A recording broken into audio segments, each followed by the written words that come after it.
What's up, fighting fans? Tips from the Fight IQ channel. Today we're coming back for another episode of the Fight IQ Unplugged. And this week I had the opportunity to get to know better an MMA fighter. His name is Joshua Perreira. He's on the LFA roster. He's 4-0 in his professional career with 4 finishes. But without further ado, let's have a chat with him. What's up, fighting fans? Tips from the Fight IQ channel. Today I'm with Joshua Perreira. Thank you, Joshua, for being here with us. Absolutely. Thank you for having me, sir. Thank you. So, Joshua, you are MMA athlete currently on the LFA roster.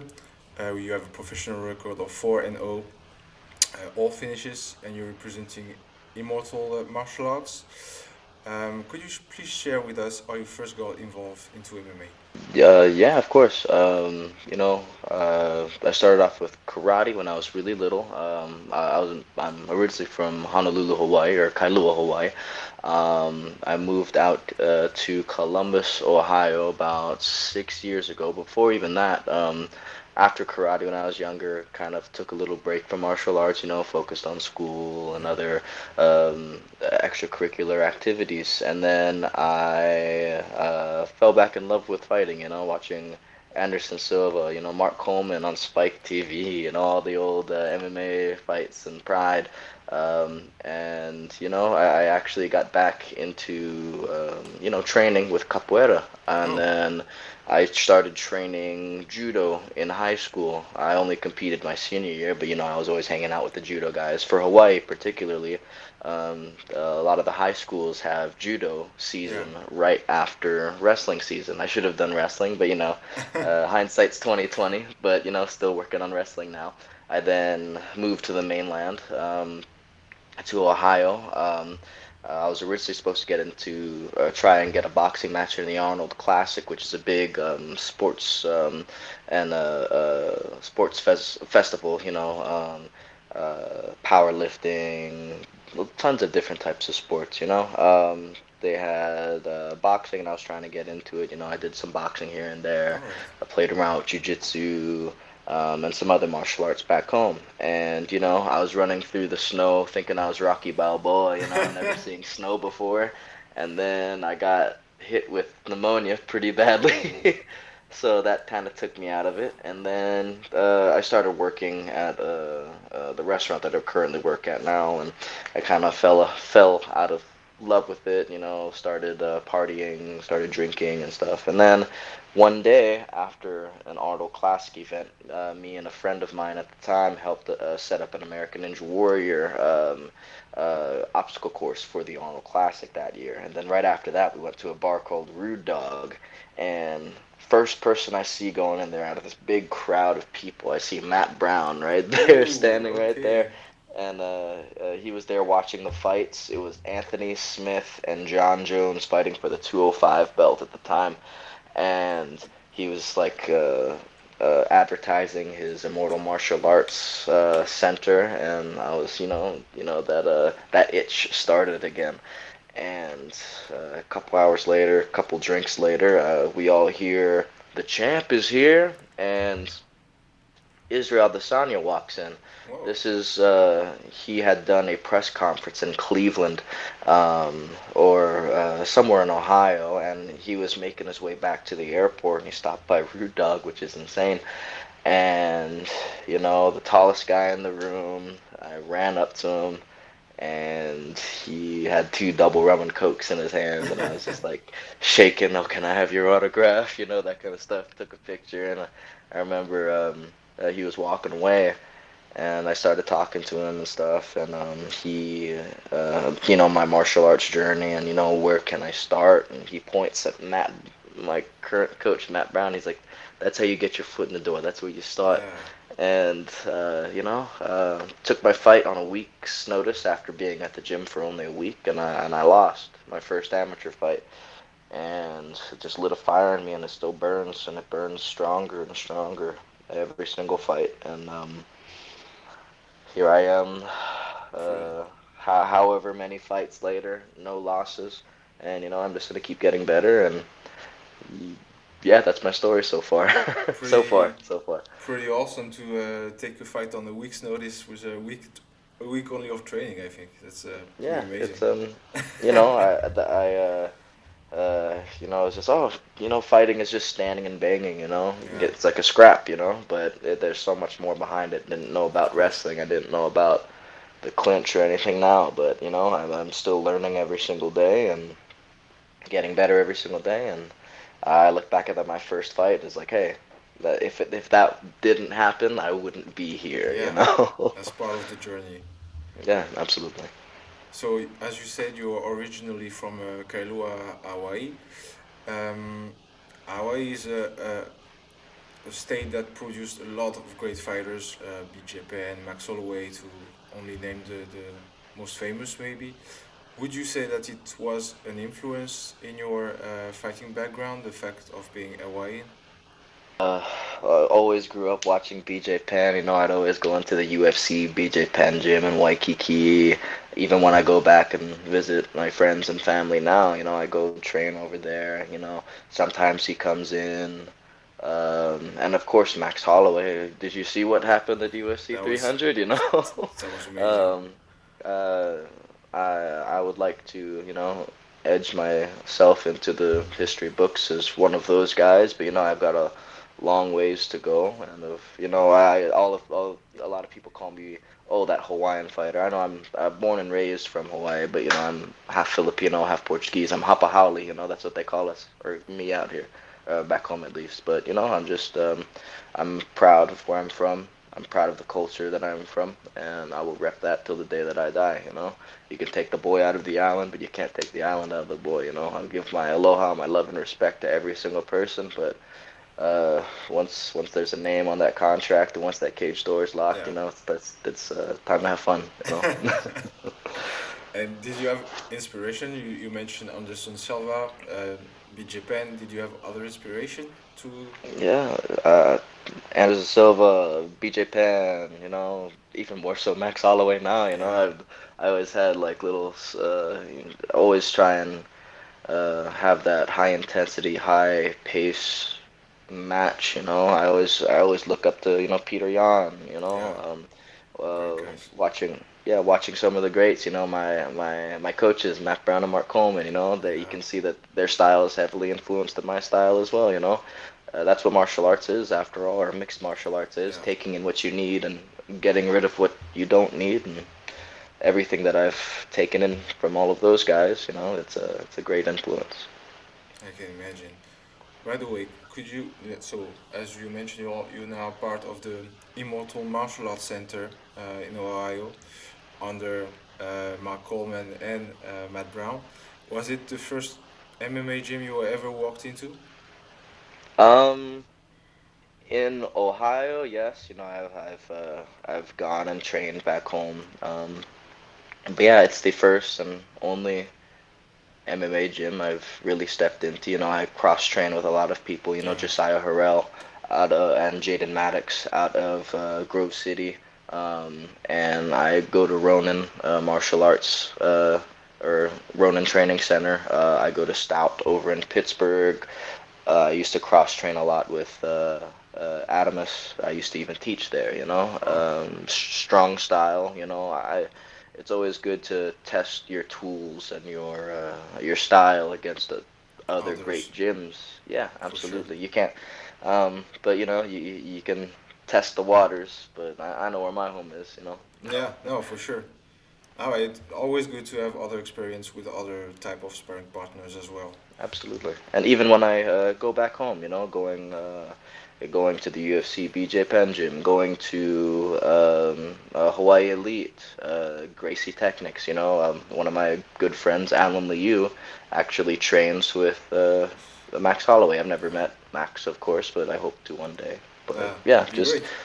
yeah, I love to train.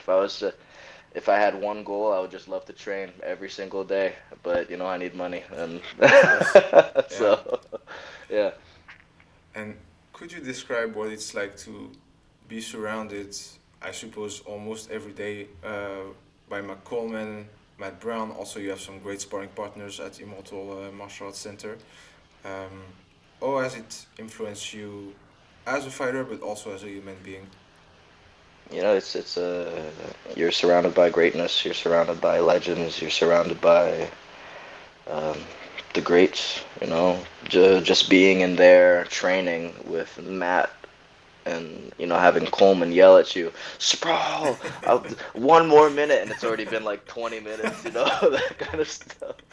Um, just it's unreal. I'm living a dream every single day, and I'm afraid if I go to sleep, I wake up and it's gone. So, it's just great. I'm a flyweight. I'm the smallest guy in the gym, surrounded by these giants, and I just gotta bite down on my mouth guard and keep going and pressing forward. It's yeah, it's I love it. I love every single Yeah, second of it. that's amazing to hear. And what it's what's a typical week for you? Because I suppose maybe you are also training in other places for, I don't know, conditioning or whatever, or also you need to work. So what's a typical week working for a typical training week for you? Typical training week, Mondays sometimes, since the weather's getting nicer over here, I'll wake up early in the morning, get a nice run in. I'll go to the gym. I will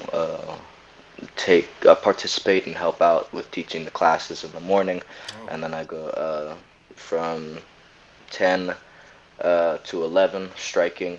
I will either hop into the grappling, um, coached by Professor Cameron Knight, from 11 to 12, or we'll just have nonstop sparring rounds. Sometimes we don't even put the buzzer on, we just go, and yeah. then we switch partners or we take a break if we start getting tired.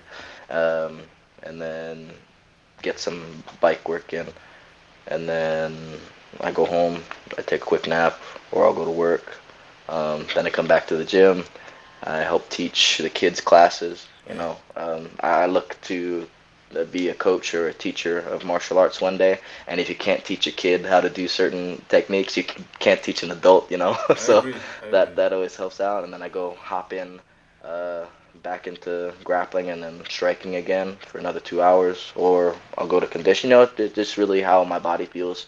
Um, Tuesdays, uh, we have grapplers come down from Adamus, Dante Leon, Max Hansen, some of the best grapplers in the world, and then I would go to work, or I'll rest or something, and then come back for gi in the evenings, and that's usually how my Mondays through Fridays go. Yeah. Just rinse and repeat. Sometimes I'll pick up a shift along the way. Sometimes I'll give up a shift Yeah. at the restaurant so I can get some extra work in. But Saturdays and Sundays, I'm there at the restaurant for 10 to 12 hours straight, serving or busing or whatever they have me doing that day.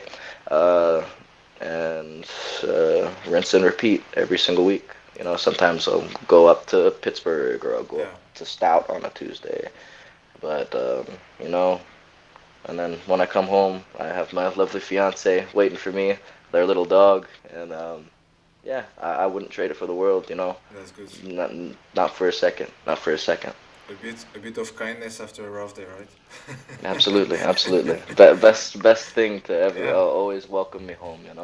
Just calm, somewhere I can hang my hat and spend my time. Sometimes I pass out. Sometimes we stay up and watch a movie. Just it's it's a good balance between what I do during the day and just relaxing. Yeah. You know. That's great. Yeah. And are you the kind of people that always stay ready for a fight, or do you train differently in intensity when you have a fight coming up? I always keep it pretty consistent, but yeah, I do pick up the training when a fight is on the horizon or coming up. But some weeks I'll be like, I'll, I'm not gonna spar, I'm not gonna grapple hard, but you find me going straight back into it. So it's That's always a what it give or is. take. Yeah. I'm all healed up from my fight, but I'm dealing with another injury from grappling last week Friday. So I'm just chilling, listening Yeah. to my body. I'm not gonna. Uh, I do overtrain a bit, but you gotta listen to your body when you're hurting. For But sure. I'll still be there hitting the bag, nice and light. I'll hit the bike. I'll go for a nice little walk, yeah, or run. Just staying active. Yeah. And what aspects do you focus on the most at the moment in your trainings? Um, I focus on, the fluidity Yeah, of being able to be dangerous on the feet while also being defensively sound, being able to engage the clinch, being able to get back to my feet, or even engage the grappling a little bit. I feel like the most important part of any MMA fighter's training regimen should be being able to implement all of the styles together. I'm more of a striker. I like to yeah, keep it on the feet, but in my amateur career, I've have more submissions. submissions for I sure. being able to be comfortable with all of the ranges of wherever the fight goes is what I aim above all. Yeah, that's great. Um, Now we come to your nickname. You're called the Flyin Hawaiian. Who gave you that nickname, or did you earn this? My manager Rick Voorhees. That nickname Flyin Hawaiian is from an old uh, legend baseball player from Maui. Oh, So it's always been a nickname around, but my manager Rick Voorhees, I think one of the first days that he ever saw me when he came in, he's our gym manager, but he's my manager as well. I was doing capoeira and during sparring, so it was a Mia Luna de Compasso, which is a half moon kick in Portuguese, or it's basically like a wheel kick okay. with your hands on the ground, and I was going for switch kicks, question mark kicks, flying off the ground, all exciting things, Yeah. an amateur would only throw over and over and over again.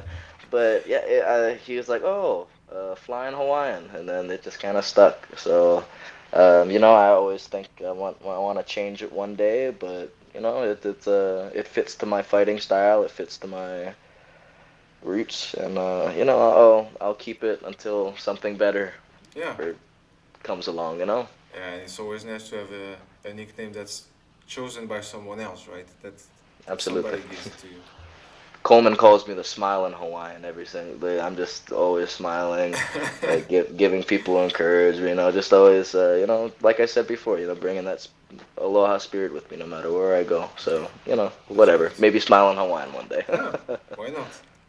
Right. And so let's rewind a bit on your amateur days. You had 9 fights in approximately 2 years, 7 wins, 5 finishes, as you mentioned. A lot of submissions. Um, what was your plan as an amateur? Was it always to go pro after that? Yeah. I didn't want to rush it, but I was healthy after my fights, and I kept saying, maybe I'll take a break. But then my manager would come up to me with a fight, like, "Hey, you ready? You ready to get in?" I was like, let's do it. But yeah, I always saw it as going pro. Saw myself going pro.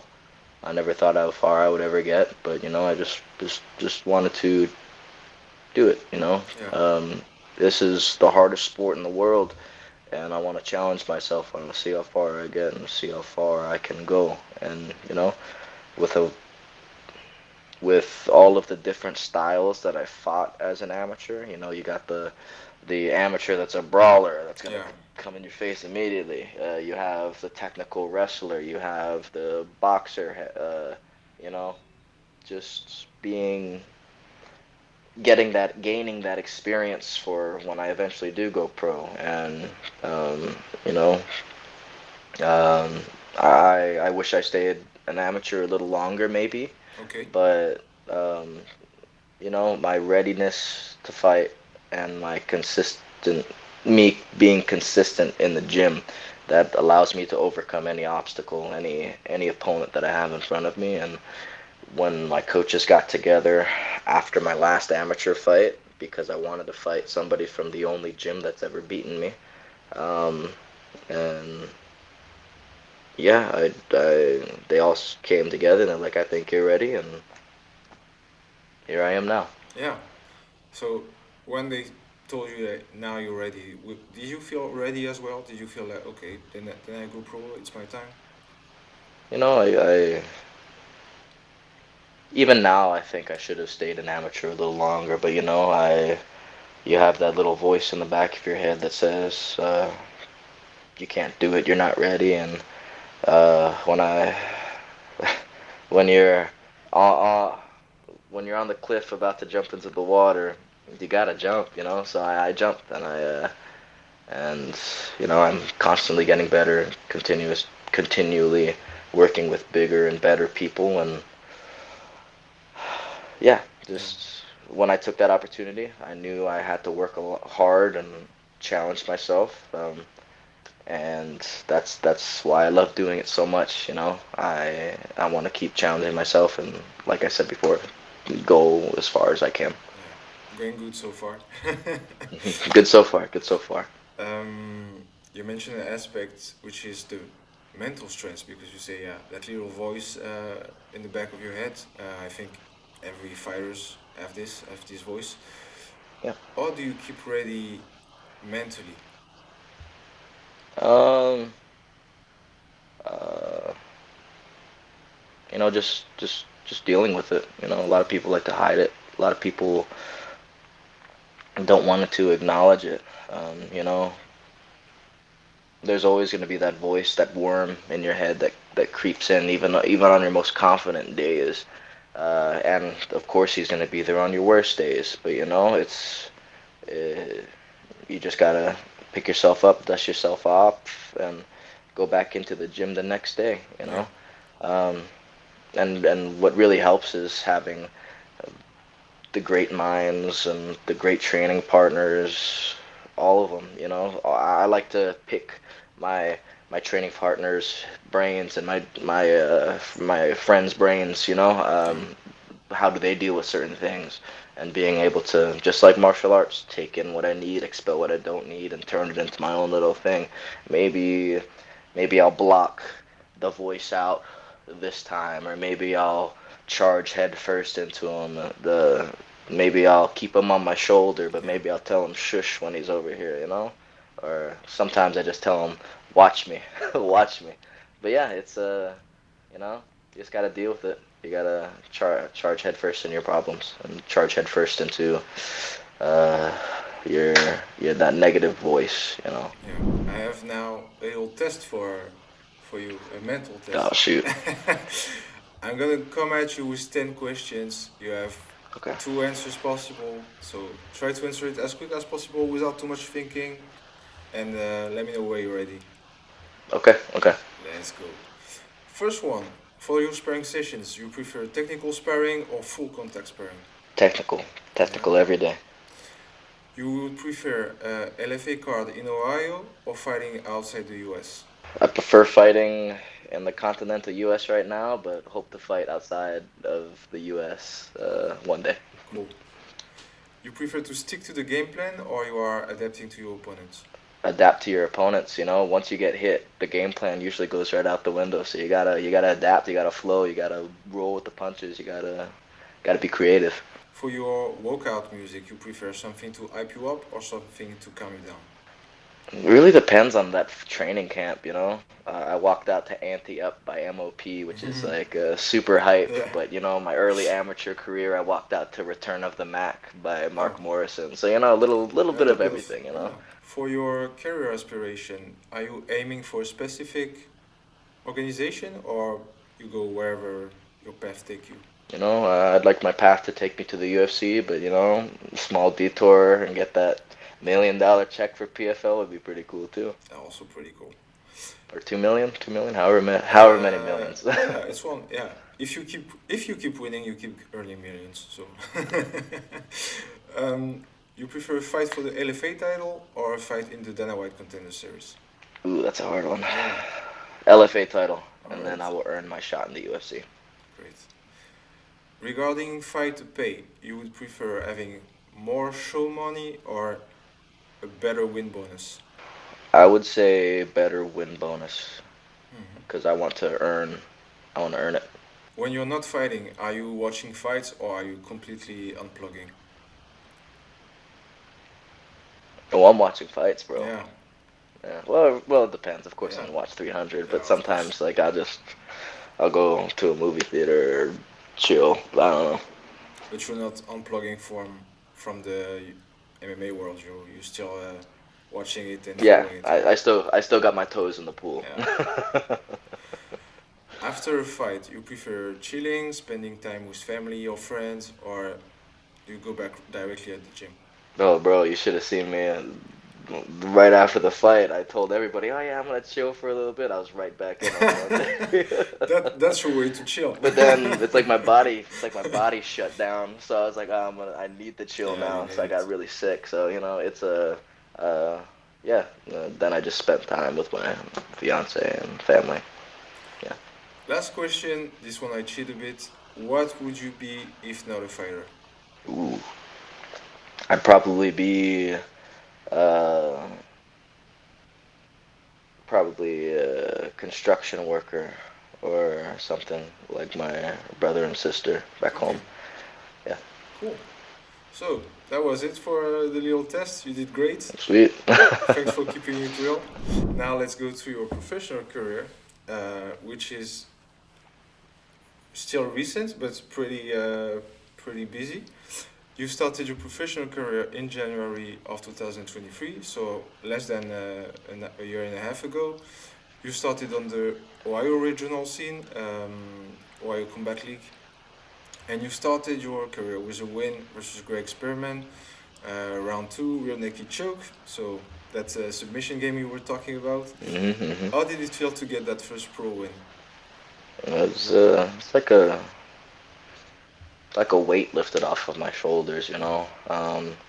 After after my wins, Coleman told me this after my first title win. He was like, "You belong here," and I was like, "Yeah."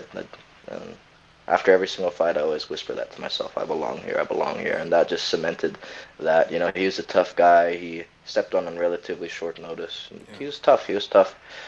Tough southpaw, but uh, he, I stuck to the game plan as much as I could. He took me down, and I reversed positions, took his back, and that was it. And that just showed, I belong here.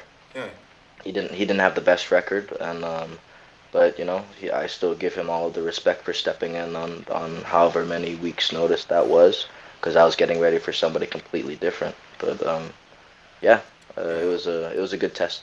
Good test. And records are not always showing what the guy is capable of, right? I mean, some guys have not the best record, but when they step in, they are very difficult to stop. So I think that's great. You stop the guy on short notice. He had more experience. He had not the best record, but more experience than you as a pro. So I think that talks a lot about your performance. Absolutely. So that performance gave you access to the LFA after that for your second fight. Mhm. LFA, for those who don't know, is one of the biggest MMA platform in the US, revealing a lot of future UFC fighter. You had your second fight against I forgot his name, Yakubov, I think. Yeah, Yeah, Itzik Yakubov, Yakubov, Itzik yeah. Yakubov. 5 months only after your first fight, so good way to keep yourself active. And Hmm. you won again via finish via TKO in the third round. What were you thinking after getting that win at a higher level? Because LFA is a higher level. No disrespect to Ohio Combat League. Of course. Um, what did it mean to you? It was crazy, I almost was overwhelmed by the lights and the cameras and the big screen, and I looked up and I saw myself on there. I was like, "Oh, that's me." Yeah. And what freaked me out even more so was that his head coach is one of Alex Pereira's coaches. Oh. He has bleach blonde hair. He speaks Portuguese. He's out of Yeah. Glover Teixeira's gym. Yeah. I forget his name. I He was also don't actually have his name. Yeah. yeah, but anyway, he, I saw him. Alex Pereira's sister was also on the Yeah. card as Alini. Yeah. well. Yeah, and I remember I looked out of the corner of my eye. I was like, "Is that Alex Pereira?" I was like, "Oh, geez, that's his sister." I was like, "Man, I see the resemblance." Yeah. Yeah. They look But like.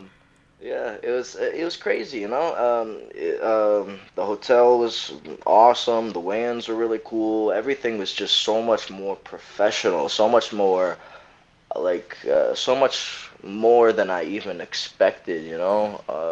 But aside of all of that, it was still just a fight, and I've had, you know, however many before that one, and when the cage door locked behind us, and no matter how many people were in the crowd, you know, it's still a fight. And So once I was in there, you know, I didn't have the longest time to warm up. I wasn't the best prepared, or I didn't really have a sweat going either. yeah. One of my people that I train with, Jade Sheely, she had fought before me, right, but she was the first fight, and she finished her Okay. fight in about 45 seconds with an armbar. And I remember I was about to hit pads. I just got done clinching with Matt, and I remember I just hit like a cross on the pad, and I hear my name, Josh, you're up. I was like, oh, okay, let's do Already. it. Yeah, Okay. let's do this. And you know, I didn't feel the best on the feet. I felt a little not in all the way, but as soon as those doors locked behind us, I was like, I gotta, you know, wake up. Itzik was very kickboxing Yeah. heavy. He didn't want to engage the ground game until I got him up against the fence in the clinch, and I was just hitting him with elbows and knees. I kept him stuck on that fence, pulled his head down, hit him with a knee, got him rocked at the end of the Yeah. second round. I dropped him with a body hook, and he almost gets me in this arm bar, and my arm is hyperextended. I'm I feel it's cracking and popping. I remember blood dripping down from my nose, and I was like, "Am I gonna tap?" And I remember I got my arm just enough that way so he didn't tap. And I remember looking through the ref's like legs because he was standing above me asking if I was okay. And I looked over and I see Gilbert Melendez freaking out, like doing this kind of stuff the whole time. It was such a great experience, and you know, I saw he was tired at the end of the third, and I was still, you know, I was a little winded, but you know, I was just, I gotta stay calm. I saw, I tell when he throws his hook, he drops Yeah. his right hand, so I backed him up, and I feinted, and I threw a spinning back fist, and I dropped him, and I finished it with elbows and a TKO, and you know, it was a tough challenge to overcome, especially with that armbar. He could have broken my Yeah. stuff, and you know, but a fight isn't a fight unless if you have to overcome some adversity, you know. I agree. So I Yeah. overcame that adversity, and I came out, and yeah. After the fight, I was talking like, how many? He only had he was 0-1, and his Yeah. first fight was in Bellator. And I was just like, we couldn't find any amateur footage of you. We couldn't find any footage of you anywhere. And he was like, yeah, I've had like 20 amateur fights in Israel. I was like, Oh. what? Yeah, But that's different kind of yeah, experience. but you know, it was a challenge, and I overcame it, and Yeah. I went back to the drawing board, and yeah, that was a great fight, and I wish him all of the best in his future career. Same thing with Greg, you know. Yeah. That's great. 4 months later, 4 months after that performance at LFA, you had another fight. This time you went back to Ohio Combat League for the 26th edition. It was in October. Why going back to Ohio Combat League? No disrespect again, but were you having no offer from LFA at the time and you wanted to keep active? They had given us offers, but due to travel, me only being able to bring one coach and all of their events. That event, I think that they were targeting me was for Texas or Austin. Um, but you know, I chose to fight, you know, closer to home. Mm-hmm. We were planning on trying to hop onto an LFA Niagara card in New York. Like I was trying to like do a quick turnaround immediately just to stay active. And Luke Chokan had called me out a year prior, but due to some things, he wasn't able to fight me, Okay. and he made the transition to professional after his last knockout as an amateur, securing the Cage Thunder belt, and he immediately called me out again. I was like, okay, whatever, let's do this. And I was a little cocky in that fight. You know, I kind of just didn't give him any breathing room, walked him down the entire time, you know, not really implementing a real game plan, just bullying him. And,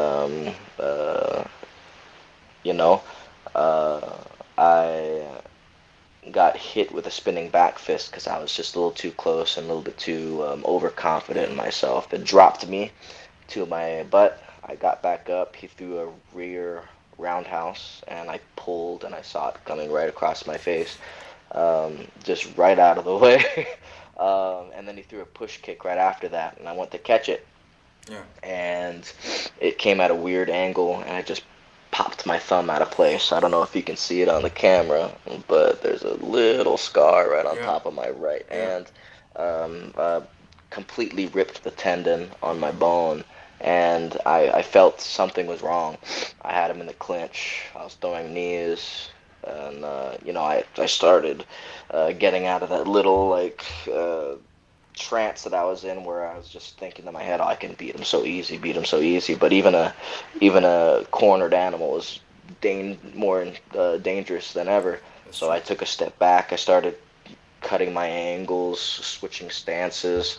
I definitely felt something was wrong with my right hand, but I didn't acknowledge it until in between the first and the second round. Um, and I remember sitting down with Matt. I pressed on my thumb and I felt it pop back in, and it immediately popped back out. And I was like, "Ooh, that's not good." Mm. But I was just, and Matt was like, "Are you okay?" And I was like, "Yeah, I'm fine." And we get up in the middle of the ring, and we're like, "Yep, I'm fine. I'm fine." I'm like, "Ow, Yeah. ow, ow."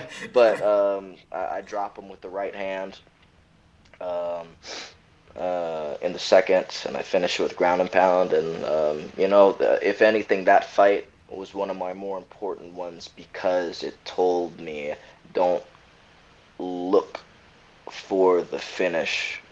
You gotta don't rush the Yeah, finish. don't rush You the gotta you finish. gotta you gotta find it. Let the fight develop.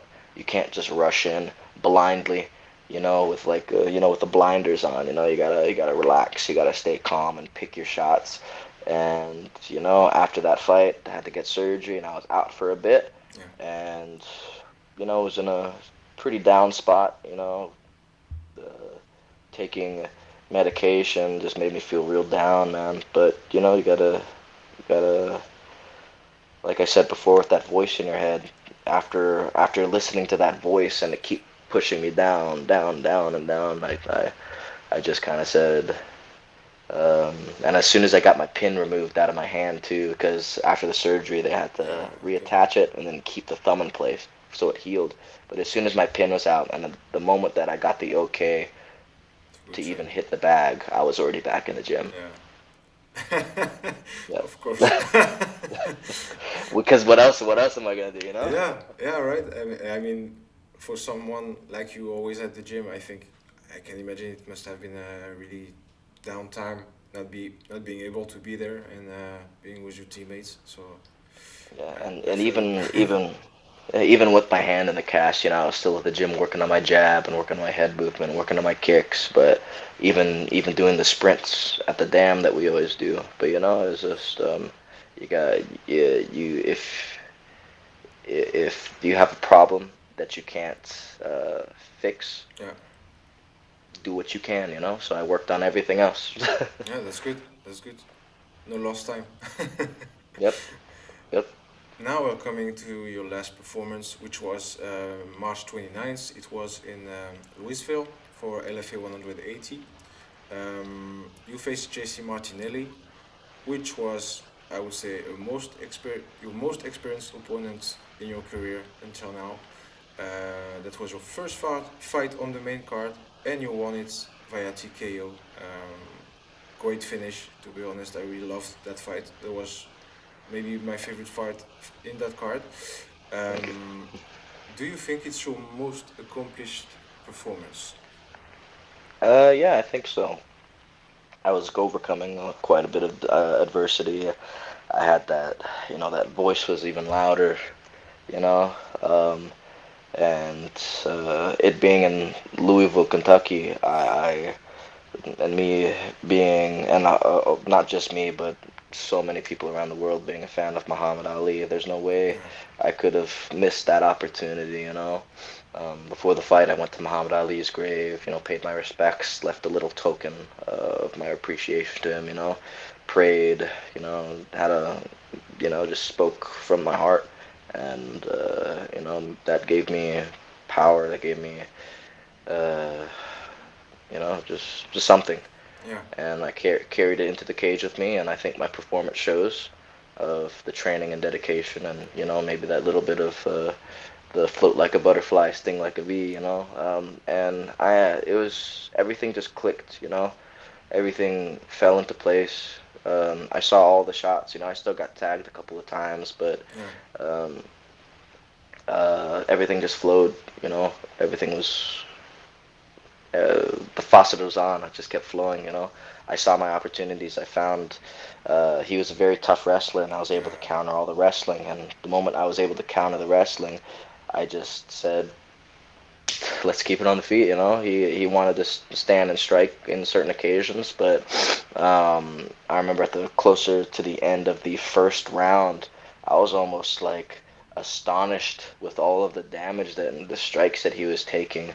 And at the end of the first, or as soon as the bell rang for the first, I like walked him down, kind of like to intimidate him a little bit. But I was just like, geez, this guy is tough, It's man. tough. It was tough. And yeah, and going back to what Matt and my coaches were saying, like don't force the finish, Yeah. let it show you. And I had just broken off the clinch with him in the second. I was in southpaw. I double jabbed forward, low kick to the inside of his left leg since he's orthodox. I swung it back to orthodox. He tapped him with a jab. I saw the two right behind it. I pulled, I crossbody, lead hook, and I saw him wobbled. I hit him with the knee, and he went down. And I remember hitting. He stood back up, and I put all my weight on him, Yeah.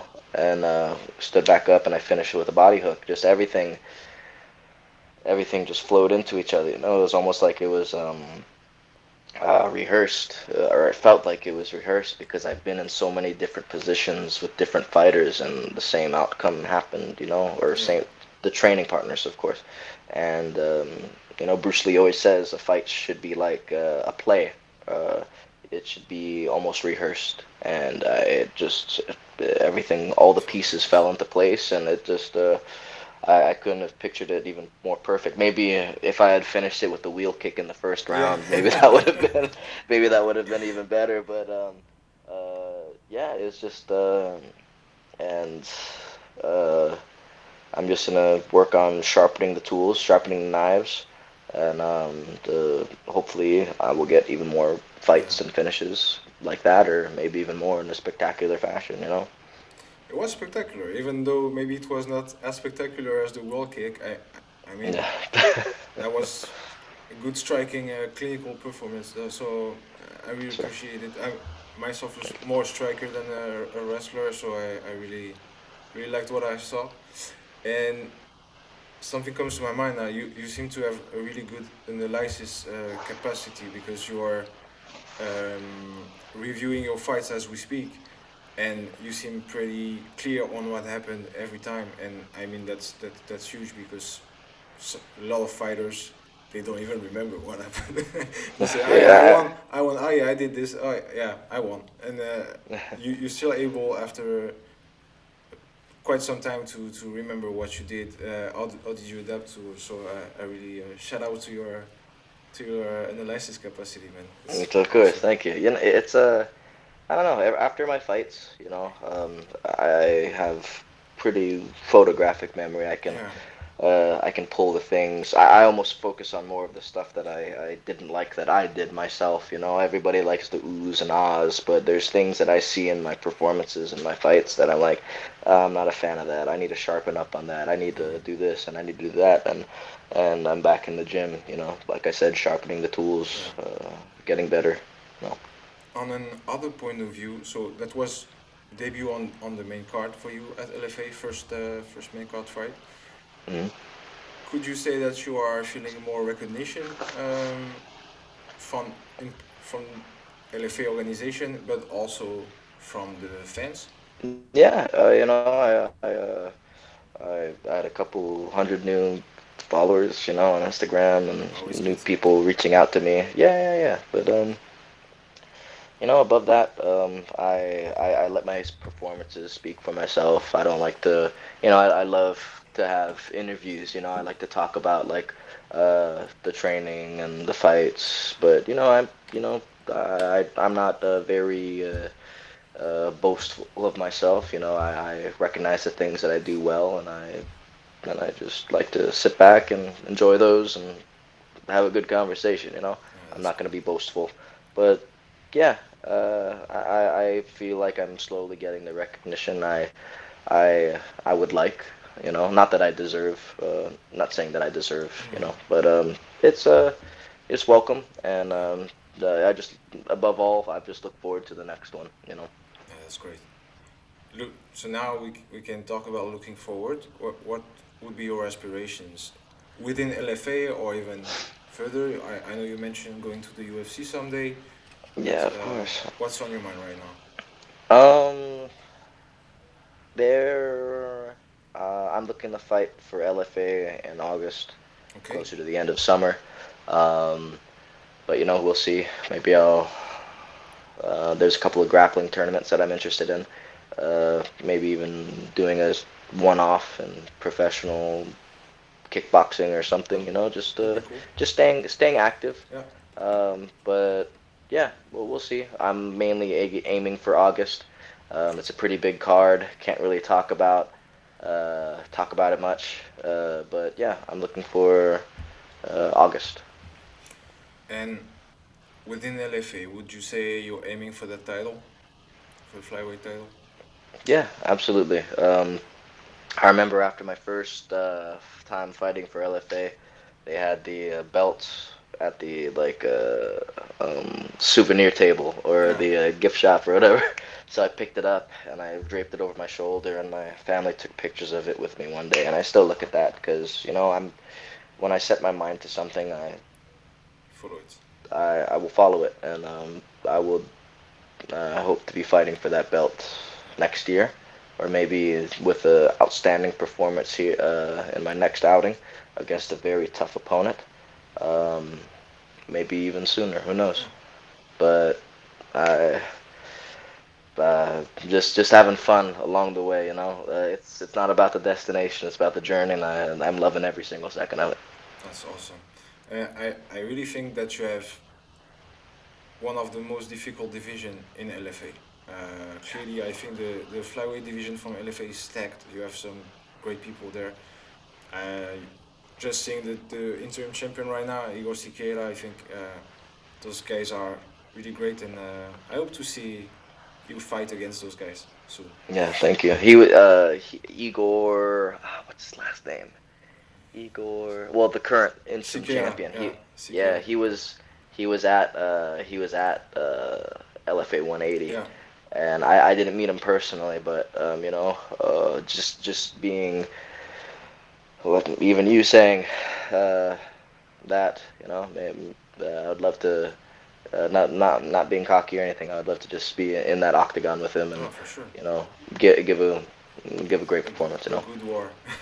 Of course, a war, a good war. Yeah, absolutely. I like that. A good war. If we look back at your first fight, not even professional, but just the first time you entered in an octagon, what would you say were the biggest improvements you've made? Uh, I think my grappling, ever since that first fight, I had no idea about wrestling. I had no idea about the real ground game. I've advanced so highly in that to the point where I can almost negate Yeah, the grappling and keep it on the feet to where my bread and butter is. But all aspects of my game has evolved, and it will continue to evolve. would you say you're more complete fighter now that you were at your beginnings? Absolutely. 100%.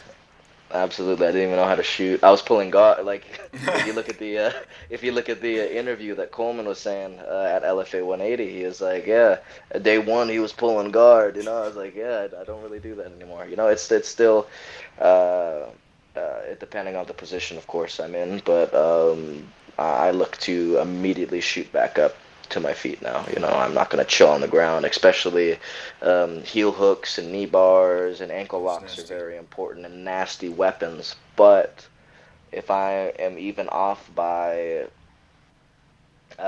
just a little bit, that puts me in an even worse position. So I'll go for it, then I'll bail, and then I'll go back to my feet or try and find a way to sweep.